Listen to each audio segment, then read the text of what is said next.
आज का पहला पाठ कुरिन्थियों के नाम संत पौलुस का पहला पत्र अध्याय 2 पद संख्या 10 से 16। प्राकृत मनुष्य ईश्वर के आत्मा की शिक्षा स्वीकार नहीं करता। आध्यात्मिक मनुष्य सब बातों की परख करता है।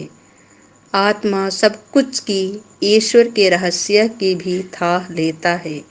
मनुष्य के निजी आत्मा को छोड़ कौन किसी का अंतरतम जानता है?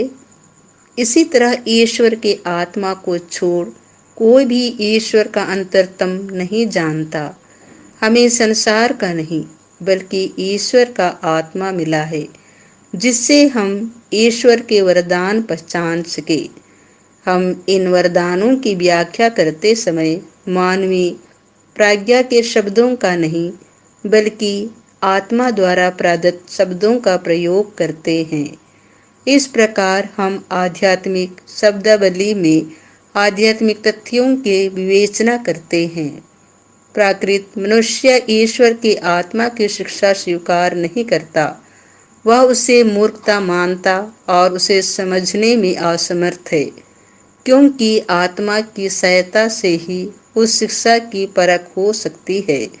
आध्यात्मिक मनुष्य सब बातों की परख करता है, किंतु कोई भी उस मनुष्य की परख नहीं कर पाता, क्योंकि प्रभु का मन कौन जानता है?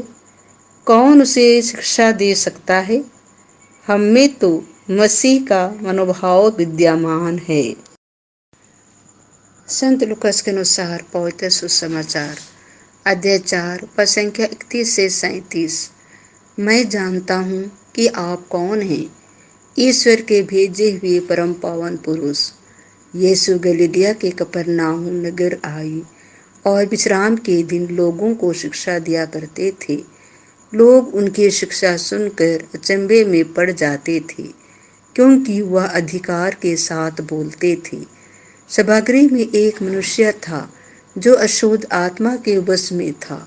वह ऊंचे स्वर से चिल्ला उठा, यीशु नासरी, हमसे आपको क्या आप हमारा सर्वनाश करने आए हैं? मैं जानता हूँ कि आप कौन हैं, ईश्वर के भेजे हुए परम पावन पुरुष। यीशु ने यह कहकर उसे डांटा, चुप रह, इस मनुष्य में से बाहर निकल जा।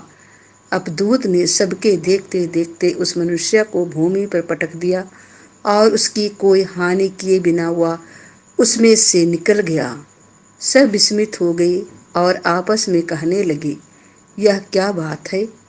वह अधिकार तथा सामर्थ्य के साथ अशुद्ध आत्माओं को आदेश देते हैं और भी निकल जाते हैं।